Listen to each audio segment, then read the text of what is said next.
Trump அவர்களோட ஸ்டேட்மெண்ட்ஸ்ல அந்த மாற்றம், உடனடியான மாற்றங்கள் தெரியுது. அதுதான் மிக பெருமளவுல ஆபத்துகளை உருவாக்குமா அப்படின்ற சந்தேகங்கள் வருது. என்னன்னா, ரஷ்யா வந்து இரு போர்கள்ல ஜெயிச்சுக்கிறாங்க.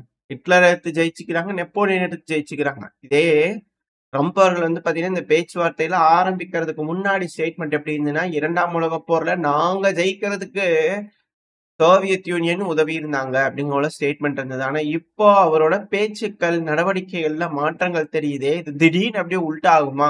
அப்படின்ற கேள்விகள்லாம் வர ஆரம்பிச்சு. ஏன்னா நிமிஷத்துக்கு நிமிஷம் மாறுறாங்க அப்படின்னா எப்படி? அப்படின்ற சந்தேகங்கள் பலருக்கும் வர ஆரம்பிச்சிருக்கு. எது எப்படியோ நாளைக்கு மீட்டிங் சவுதியில வச்சு நடக்க இருக்கு. அது கன்ஃபார்ம். மார்க்கோ ரூபியோ அவர்கள் இப்ப சவுதிக்கு போயிட்டாங்க. அப்படியே இஸ்ரேலுக்கு போய் விஜயம் பண்ணிட்டு அப்படியே சவுதிக்கும் போயாச்சு. இப்ப சவுதியில வந்து பார்த்தீங்கன்னா ரிசீவ் பண்ணிட்டாங்க. சைடுல ஒரு வீடியோ பதிவு லோட் ஆயிருக்கும். அடுத்தது லாவ்ரோவ் அவர்கள் வந்து பார்த்தீங்கன்னா சவுதிக்கு போயிட்டு இருக்காரு. ஸோ நாளைக்கான மீட்டிங் ரஷ்யாக்கும் அமெரிக்காவுக்கும் வந்து பார்த்தீங்கன்னா சவுதியை மத்தியஸ்தம் பண்ணி நடக்க போகுது. இந்த மீட்டிங் முதல் கட்டமா இருக்குமா அப்படின்ற கேள்விகள் இருக்கு. இப்ப இதுல ரஷ்யா உக்ரைனை பத்தின பேச்சுக்கள் இருந்தாலுமே இதுல மிடில் ஈஸ்ட் பத்தின பேச்சுக்களும் இருக்கும் அப்படிங்கிறது போல பல அனலிஸ்ட் இருந்து கத்துக்கள் இருக்கு. அது என்ன மிடில் ஈஸ்ட் பத்தின பேச்சுக்கள் அப்படின்னா, ஈரான் கண்டிப்பா அணு ஆயுதம் வச்சுக்க கூடாது. இது இஸ்ரேலும் சரி அமெரிக்காவும் சேர்ந்து எடுத்திருக்கக்கூடிய முடிவு. அது ரொம்ப தீர்க்கமா இருக்கிறாங்க. 2வது ஈரான்ல இருந்து வந்து பாத்தீங்கன்னா ஸ்டேட்மெண்ட்ஸ்ல வர ஆரம்பிச்சிச்சு. மேக்சிமம் பிரஷர் ஈரான் அப்படிங்கிறது போல ட்ரம்ப் அவர்கிட்ட இருந்து சொல்லும் போதே கமேனி அவர்கள் தரப்பு இருந்து ஸ்டேட்மெண்ட்லாம் வந்துருச்சு ஈரான் தரப்பு இருந்து. அதாவது நியூக்ளியர் ஆயுதம்ங்கிறதே ஹரம்ங்க. நாங்க அதெல்லாம் செய்ய மாட்டோம். எங்களுக்கு வேணா எப்போ செஞ்சிருப்போம் அப்படிங்கிற போல அவங்க தரப்பு ஸ்டேட்மெண்ட் எல்லாம் வந்திருந்தது. பட் இருந்தாலுமே அமெரிக்காக்கு இஸ்ரேலுக்கு அந்த ஸ்டேட்மெண்ட்ஸ் நம்பிக்கை இல்ல. அந்த ஒரு காரணத்தினால இப்ப ரஷ்யாவோட அதுக்கான பேச்சுவார்த்தைகளும் மிக முக்கியமா இடம்பெறும் அப்படிங்கிற போல பல அனலிஸ்ட் தரப்பு இருந்து கருத்துக்கள் இருக்கு. என்ன அப்படி பேசுவாங்க? இப்ப ரஷ்யா கூட பேசி என்ன ஆக போகுது அப்படின்னா, ரஷ்யாவும் ஈரானும் வந்து பாத்தீங்கன்னா, இந்த அணு உலை அமைக்கிறதுல வந்து பாத்தீங்கன்னா அக்ரிமெண்ட் போட்டிருந்தாங்க இல்லையா? சோ இதுக்கப்புறம் பெருமளவுல வந்து பாத்தீங்கன்னா, அணு உலையை வந்து ரஷ்யா வந்து கட்டித்தர போறாங்க. ஆல்ரெடி இது போல இருந்தது. கொஞ்சம் டிலே ஆச்சு. ஏகப்பட்ட விஷயங்கள் இருந்தது. முதல்ல ஜெர்மனி கட்டி குடுத்துருந்தாங்க. அது ஏகப்பட்ட அரசியல் உருசுலாம் நடந்துட்டு இருந்தது. ஆனா இதுக்கப்புறம் வந்து பாத்தீங்கன்னா, ரஷ்யா அணு உலைகளை ஈரான்ல உருவாக்கி, இதுக்கப்புறம் அவங்க மெயின்டெயின் பண்ண போறாங்க. கம்ப்ளீட்டா அவங்களோட கட்டுப்பாட்டுக்குள்ள இருக்க போது. அவங்களோட பெர்சன்ஸ் அங்க இருக்க போறாங்க. இந்த ஒரு காரணத்தினால ரஷ்யா கேரண்டி குடுப்பாங்க. அதாவது ஈரான்ல வந்து பாத்தீங்கன்னா, எக்காரணத்த கொண்டு அணு ஆயுதம் வராது. அது எங்களுக்கும் பிடிக்காது. அப்படிங்கிறது போல ஒரு கேரண்டி ரஷ்யா கிட்ட இருந்து அமெரிக்காக்கு குடுக்கலாம் அப்படிங்கிறது போல எதிர்பார்க்கப்படுது. இந்த ஒரு காரணத்தினால உக்ரைனுக்கு அணு ஆயுதம் போகாது. இங்க ஒரு அழுத்தம், அங்க ஒரு அழுத்தம் அப்படிங்கிற சொல்லப்பட்டு வருது. அப்படியா என்னங்கெல்லாம் வெயிட் பண்ணி பார்ப்போம். ஆனா என்னோட தலைவர் ஜெலன்ஸ்கி அவர்கள் இருக்கிறார் இல்லையா? உக்ரைனோட அதிபர். அவரு தரப்புல இருந்து என்ன ஸ்டேட்மெண்ட் வந்திருக்குது அப்படின்னா, அது அமெரிக்காவும் ரஷ்யாவும் கூடி என்ன பேசாலும் சரி, அத நான் ஒத்துக்கவே மாட்டேன். நான் இல்லாம அவங்க வந்து சேர்ந்து பேசிக்குவாங்களாமா, அதை நான் ஒத்துக்கணுமா? அப்படிங்கிறது வந்து பாத்தீங்கன்னா அவர் தரப்புல இருந்து இருக்கு. இது எப்படி அப்படிங்கிறது தெரியல. உட்காந்து பேசிக்கிறாங்க. அமெரிக்கா வந்து பாத்தீங்கன்னா சில பல கன்செஷனுக்கு வந்து சில பல விஷயங்கள் வந்து ரஷ்யாட்ட ஒத்துக்கிட்டு போயிட்டாங்கன்னு வச்சுக்கோங்க.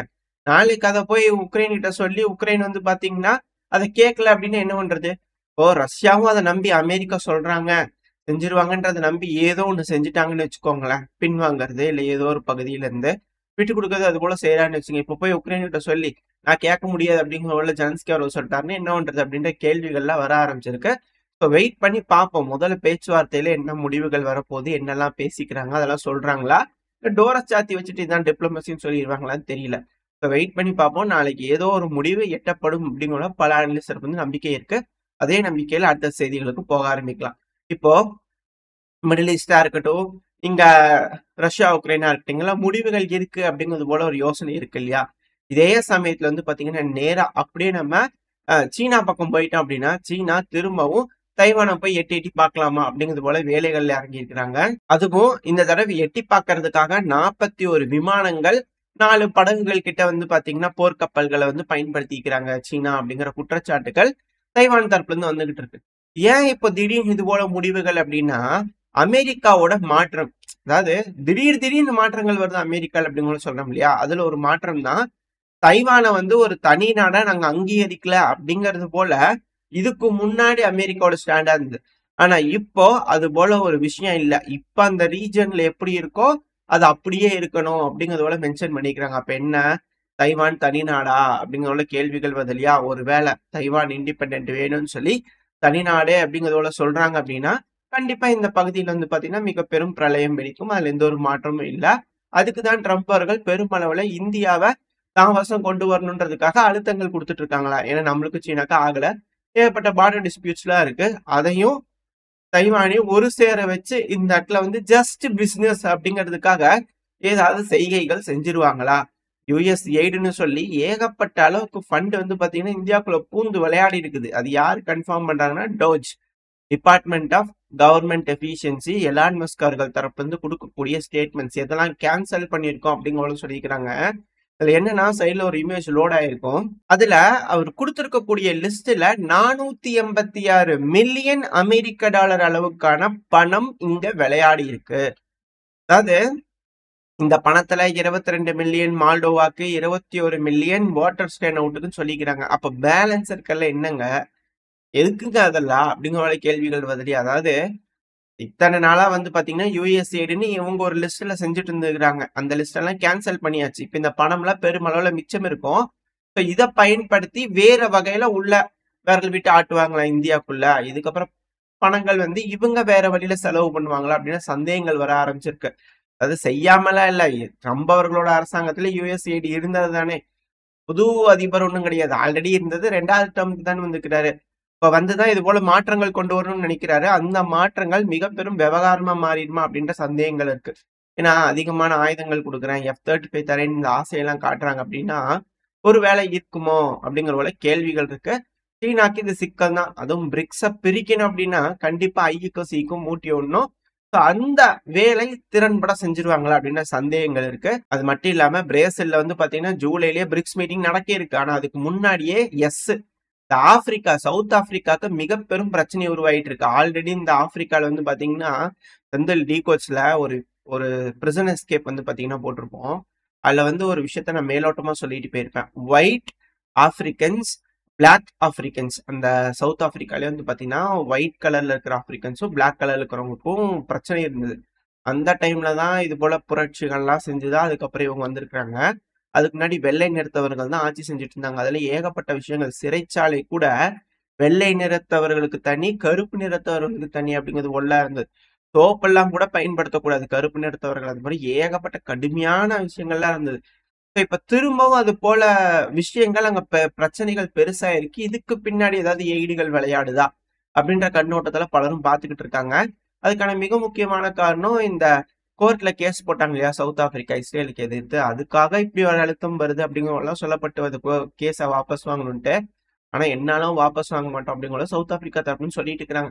என்ன நடக்க போகுதுன்றது பாத்துடலாம். அது மட்டும் இல்லாம இந்த அமெரிக்காவை பொறுத்த வரைக்கும் என்னென்னதான் ரிசர்ச் அப்படிங்கறதே இல்லைங்க. இதுதான் ரிசர்ச் அதுதான் ரிசர்ச்னு இல்லை. அதுவும் பாருங்க, ஒரு ரிசர்ச் நடந்திருக்குது அமெரிக்கால.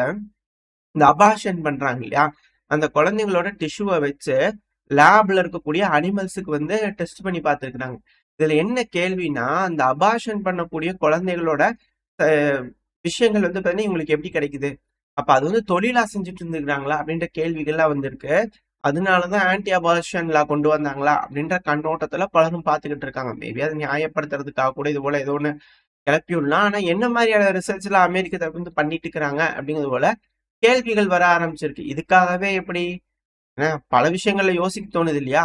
அபார்ஷன்னா ஏதோ 1-2 இடத்துல ஏதோ 1-2 நடக்கலாம். நாடுதான் பெருசுதான். எப்படி இவங்க கிட்ட இருந்து கிடைக்குது அப்படின்னா அதுக்குன்னு ஒரு ஆளுங்க இருக்கிறாங்க, இன்ஸ்டிடியூஷனோட டைப் இருக்குது, ஹாஸ்பிட்டலோட டைப் இருக்குதுன்றாங்க. அது என்ன ஏதுங்கிறது கிளியரா விவரமா சொல்லியிருந்தாங்கன்னா கொஞ்சம் ஈஸியா இருக்கும். அவங்க சொல்லாதனால மூளை வேற வேற வகையில யோசிக்க தோணுதா இல்லையா அப்படிங்கிறது போல இருக்கு. என்ன இதோ. அது மட்டும் இல்லாம உக்ரைன்ல ஏகப்பட்ட சோதனைகளா செஞ்சுக்கிறாங்க. அது ஹண்டர் பைடன் அவர்கள் முன்னாள் அதிபரான ஜோ பைடன் அவர்களோட பையன்ல ஏகப்பட்ட பயாலஜிக்கல் ஜிமிக்ஸ் எல்லாம் செஞ்சுக்கிறாங்க அப்படிங்கிற குற்றச்சாட்டுகள் ரஷ்ய தரப்புலாம் இருந்தது. அப்பெல்லாம் அதெல்லாம் என்ன மாதிரியான விஷயங்கள்லாம் செஞ்சிருப்பாங்க அப்படிங்கிற யோசனைகள் வர தோணுது. என்ன செஞ்சுக்கிறாங்க அப்படிங்கறதெல்லாம் கொஞ்சம் நாள் கழிச்சு ஏதாவது உண்மைகள் வெளியே வந்துச்சுன்னா பார்க்க ஆரம்பிக்கலாம். அப்புறம் இந்த மெயினான விஷயத்துக்கே வந்துடலாம். அதாவது அமெரிக்கா இந்தியாவுக்கு ஒரு அழுத்தம் கொடுத்து சீனாக்கு எதிராக இந்த தைவான் பிரச்சனை வரும்போது ஆரம்பிச்சிருவாங்களா அப்படின்ற கேள்விகள் வருது இல்லையா?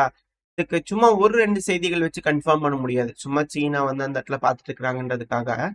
அதாவது நம்ம லாக்ஹீட் மார்ட்டினோட இணைஞ்சு வந்து பாத்தீங்கன்னா இந்த ஜாவ்லின் ஆன்டி டேங்க் மிசைலை வந்து பெருமளவுல ப்ரொடக்ஷன் பண்ணலாம், அதிநவீனமயமாக்கலாம் அப்படிங்கிறதுக்கான முயற்சியில இறங்கி இருக்கோம். அதுவும் ஒரு சின்ன துணுக்கு செய்தி.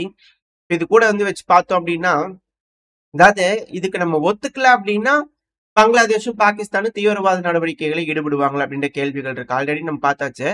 இந்த மணிப்பூர்ல வந்து பாத்தீங்கன்னா பிரசிடென்ட் ரூல் கொண்டு வந்தாங்கன்னு இப்ப நம்ம ராணுவம் வந்து பாத்தீங்கன்னா கட்டுப்பாட்டுல எடுத்திருக்காங்க. அங்க தீவிரவாதிகள்லாம் பிடிச்சுக்கிட்டு இருக்காங்க இல்லையா? அதே இந்த சைடுல வந்து பாத்தீங்கன்னா பாகிஸ்தான் திரும்பவும் நார்தர்ன் ஃப்ரண்டியர்ல ட்ரில் பண்ணிக்கிட்டு இருக்காங்க. அதுக்கான வீடியோ பதிவுகளா வருது, ஷேர் ஆகுது. ஆனா இது எப்ப எடுக்கப்பட்டது அப்படிங்கிறது தெரியல. மேபி முன்னாடி நடந்திருக்கலாம். ஆனா இது போல விஷயங்கள் அங்க நடக்கிறதுனால இப்ப இதெல்லாம் ஹைலைட் ஆகுது. அதுக்காக அங்க நடக்கல அப்படிங்கிறது இல்ல. அங்க பெருமளவுல தயாராகிறாங்க பாகிஸ்தான். ஒருவேளை ஆப்கானிஸ்தானுக்கு எகெயின்ஸ்டாவா இல்ல நம்மளுக்கு ஒரு அழுத்தம் கொடுக்கறதுக்காகவா அப்படின்ற கேள்விகள்லாம் வர தோணுது. ஏன்னா நார்மலா இது போல விஷயங்கள் நடக்குது, செய்திகள்லாம் பார்த்தாலே தோணுது இல்லையா? அது மட்டும் இல்லாம யூரோப் இருக்கு இல்லையா? யூரோப்ல இருந்து 1,00,000 வீரர்கள் அமெரிக்க வீரர்கள் வந்து விட்ரா பண்ணுவாங்க அப்படிங்கிற ஸ்டேட்மெண்ட்ஸ் எல்லாம் வருது. சில பத்திரிகைகள் வந்து 40,000 50,000ங்கிறாங்க. சில பத்திரிகைகள் வந்து பாத்தீங்கன்னா 1,00,000ங்கிறாங்க. ஆக மொத்தம் யூரோப்ல இருக்கக்கூடிய யுஎஸ் படை வீரர்கள் வந்து பாத்தீங்கன்னா விட்ரா பண்ண போறாங்க அப்படிங்கறது இதுல இருக்கக்கூடிய விஷயம். அப்படி விட்ரா பண்றாங்கன்னா என்ன செய்ய போறாங்கன்னா பசிபிக் இந்தோ பசிபிக் பிராந்தியத்துல வந்து பாத்தீங்கன்னா தேவைப்படுது. அதனால எங்களோட கான்சென்ட்ரேஷன் அங்க இருக்கு. அதனால நாங்க அங்க போறோம் அப்படிங்கிறத அமெரிக்க தரப்புன்னு சொல்லிக்கிறாங்க. மேபி இதுவுமே பார்ட் ஆஃப் த நெகோசியேஷன்ல வந்துருமா அப்படின்ற கேள்விகள் இருக்கு. ஏன்னா ஆப்கானிஸ்தான் இந்த ட்ரூப்ஸை விட்ரா பண்ணும்போது ஆல்ரெடி வேற எங்கேயா ரெடி பண்ண போறாங்க அப்படின்னு சொல்லிட்டு இருந்தாங்க. கரெக்டா கொண்டு வந்து இங்க டிப்ளாய் பண்ணியிருந்தாங்க. இப்ப ரஷ்யா உக்ரைன் பிரச்சனை ஜெகஜோதியா இருந்தது. இப்ப இங்கிருந்து பிரிச்சு கொண்டு போய் வேற பக்கத்துல வச்சாங்கன்னா எப்படி அப்படின்ற ஒரு கேள்விகள் வருது இல்லையா? இப்ப நம்மளுக்கு ஒரு யோசனை வரும். ஏன்பா இது போல சண்டை நடந்துட்டு இருக்குது. இப்ப ரஷ்யா ஜெயிச்சிட்டாங்க. இப்ப அடுத்து வந்து பாத்தீங்கன்னா சைனாக்கு ரஷ்யா சீனாக்கு இந்தியாவுக்கு சண்டை வருது. சீனாக்கு அமெரிக்காவுக்கு சண்டை வரணும். இல்ல சீனா ஜெயிச்சிட்டாங்கன்னா என்ன பண்றது அப்படிங்கிற கேள்வி இருக்கு இல்லையா? ஒன்னும் பிரச்சனை இல்லை. அமெரிக்காக்கு அதுதான் தேவை. ஜெயிக்கிறாங்களா இல்லையா, ஜஸ்ட் பிசினஸ் அப்படிங்கறத சொல்லிட்டு போயிருவாங்க. ஏன் அப்படின்னா போர்ல இருந்துட்டோம் அப்படின்னாலே எக்கனாமிக்கலி ஃபால் ஆயிருக்கும். கேஷுவாலிட்டிஸ் அதிக அளவுல இருக்கும். நாடு நாசமா போயிருக்கும், நிர்மூலமா போயிருக்கும். பிரிக்ஸ்ல 6 காலி பண்ணியாச்சு. அடுத்தது இப்ப ஐஎஸ்சியும் காலி பண்ணிட்டாங்கன்னு வச்சுக்கோங்களேன். எக்கனாமிக்கலி திவால் ஆயிரும். ஸோ இதுக்கப்புறம் திரும்ப அமெரிக்காவை டிபெண்டாவே இருக்கும். அவங்க ஜாலியா இருப்பாங்க இல்லையா? ஸோ இதுதான் அவங்களோட திட்டமா இருக்கு அப்படிங்கிற சில அனலிஸ்டர் வந்து கருத்துக்கள் இருக்கு. இதெல்லாம் எப்படி மீண்டு வர போறோம் அப்படிங்கிறது தெரியல. ஆனா தைவானும் சும்மா இல்லை, அவங்களும் ரெடியா தான் இருக்கிறாங்க. இந்த அன்மேன்டு போட் இருக்கு இல்லையா? எப்படி வந்து இந்த சி பேபி ட்ரோன்கள் உக்ரைன் தரப்பு வந்து பயன்படுத்தி ரஷ்யாவோட நேவல் ஃபிளீட் விட்டு அடிச்சிட்டு இருந்தாங்க. ஸோ அதே போல இப்ப தைவான் வந்து பாத்தீங்கன்னா சீனாவோட ஏர் கேரியர் நேவல் விசன் எல்லாம் பெருமளவுல இருக்கு. அதெல்லாம் குறைக்கணும் அப்படின்னா, அமெரிக்கா ஆதிக்கத்தை குறைக்கணும் அப்படின்னா, நேவல் ஃபிளீட் ஆதிக்கத்தை குறைக்கணும்னா கண்டிப்பா இது போல ட்ரோன்கள்லாம் இருந்ததுனா தான் கொண்டு போய் போர்ட்ல நிப்பாட்டி வச்சுக்கல அடிக்க முடியும். ஸோ தைவான் வந்து பாத்தீங்கன்னா அந்த அன்மேன்டு ட்ரோன்களை வந்து சோதனை பண்ணியிருக்கிறாங்க. இதுல என்னன்னா சீனாவோட அனலிஸ்டா இருப்பாங்களே, ஸோ அவங்க என்ன பேசிக்கிட்டு இருக்காங்க அப்படின்னா இது வந்து சேட்டலைட் கம்யூனிகேஷனோட கனெக்ட் ஆகும். மேபி ஸ்டார்லிங்க் கூட கனெக்ட் ஆகி வேலை செஞ்சாலும் ஆச்சரியப்படுறதுக்கு அப்படிங்கிற பல விஷயங்கள்லாம் சொல்லிட்டு இருக்காங்க. ஸோ வெயிட் பண்ணி பார்ப்போம் எந்த அளவுக்கு எந்த எக்ஸ்ட்ரீமுக்கு தைவான் போறாங்க அப்படிங்கறதெல்லாம் பார்த்துடலாம். அடுத்தது அப்படியே மிடில் ஈஸ்ட்ல வந்துட்டோம் அப்படின்னா இந்த மிடில் ஈஸ்ட்ல ஒரு மாபெரும் மாற்றம், அதுவும் ஹமாஸோட மனசுல. ஏன் அப்படின்னா இந்த எஜிப்ட்ல வச்சு கேரியோல வந்து பாத்தீங்கன்னா மிக பெரும் அழுத்தம் வந்து ஹமாஸ்க்கு கொடுக்கப்பட்டிருக்கு. அந்த ஒரு காரணத்தினால ஹமாஸ் இந்த பகுதியில அதாவது காசா வந்து பாலஸ்தீன் அத்தாரிட்டி கிட்டே வந்து பாத்தீங்கன்னா ஒப்படைச்சிடலாம், அவங்களோட கண்ட்ரோல்ல கொடுத்துடலாம் அப்படிங்கிறது போல முடிவுகளுக்கு ஒத்துக்கிட்டதா சொல்லப்பட்டுட்டு வருது சில பத்திரிகை தரப்புல இருந்து. ஒருவேளை இது உண்மையாகும் பட்சத்துல ட்ரம்ப் அவர்கள் என்ன காரணம் சொல்லி திரும்பவுமான ஒரு அட்டாக் நடக்க போகுது. ஏன்னா வெஸ்ட் பேங்க்ல இருந்து பெருமளவுல எந்த ஒரு அட்டாக்கும் இஸ்ரேலுக்குள்ள நடக்கிறதுல வெஸ்ட் பேங்க்குள்ள நடக்கும். அத்துமீறி இந்த சில விஷயங்கள்லாம் நடக்குதுன்னா அங்க இருக்கக்கூடிய இஸ்ரேலோட வீரர்கள் மேல தாக்குதல் நடந்துட்டு தான் இருக்கு. ஆனா அதெல்லாம் வெஸ்ட் பேங்க்ல இஸ்ரேலுக்குள்ள வந்து தாக்குதல் பண்றாங்களான்னா அது அந்த அளவுக்கு இல்ல. ஆனா இஸ்ரேலோட படை வீரர்களும் உள்ள போய் ஜெனின் கேம்ப்லாம் ரைடு பண்ணிட்டு இருக்காங்க, ஏர் ஸ்ட்ரைக் பண்ணிட்டு இருக்காங்க, பல விஷயங்கள் நடந்துகிட்டு இருக்கு. பட் ஆனா அதை பொறுத்த வரைக்கும் எல்லாமே வந்து பாத்தீங்கன்னா வாட்ச் பண்ணிக்கிட்டு தான் இருக்கிறாங்க. இப்ப என்ன மாதிரியான முடிவுகள் வரப்போகுது? இப்ப எல்லாமே வந்து பாலஸ்தீன் அத்தாரிட்டி கண்ட்ரோல் எடுக்கிறாங்கன்னா அப்ப பாலஸ்தீன் தனி நாடு அப்படிங்கிறதுக்கான கோரிக்கை திரும்பி வருதுன்னா இஸ்ரேல் அதுக்கு ஒத்துக்குவாங்களா அப்படின்ற கேள்விகள் வருது. இஸ்ரேல் அதுக்கு ஒத்துக்கவே மாட்டாங்க அப்படிங்கிறது போல செய்திகளும் வந்து பாத்தீங்கன்னா வந்துட்டு தான் இருக்கு. அதுவும் இஸ்ரேலோட டிஃபென்ஸ் மினிஸ்டரான காட்ஸ் அவர்களே வந்து பாத்தீங்கன்னா இஸ்ரேல் இதுக்கு ஒத்துக்காது அப்படிங்கிறது போல சொன்னதான் சொல்லப்பட்டு வருது சில பத்திரிகைகள் தரப்புல இருந்து.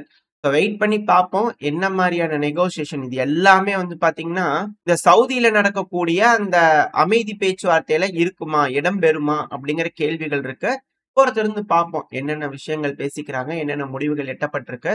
மிடில் ஈஸ்டுக்கு ரஷ்யா உதவுமா, சீனாக்கு இதுக்கு மேல உதவுவாங்களா, பல கேள்விகள் இருக்கு. முடிவுகள் என்ன வரப்போகுது, அதுக்கு அமெரிக்கா என்ன கைமாறு ரஷ்யாவுக்கு தர போறாங்க, எல்லாத்தையும் வெயிட் பண்ணி பார்த்துருவோம் என்ன நடக்க போகுதுன்னு. நாளைக்கு ஒரு நாள் தான் ரஷ்யா உக்ரைன் பிரச்சனை முடிவுக்கு வரப்போதா இல்ல மிக பெருமளவுல வெடிக்க போதா பொறுத்திருந்து பார்த்தலாம்.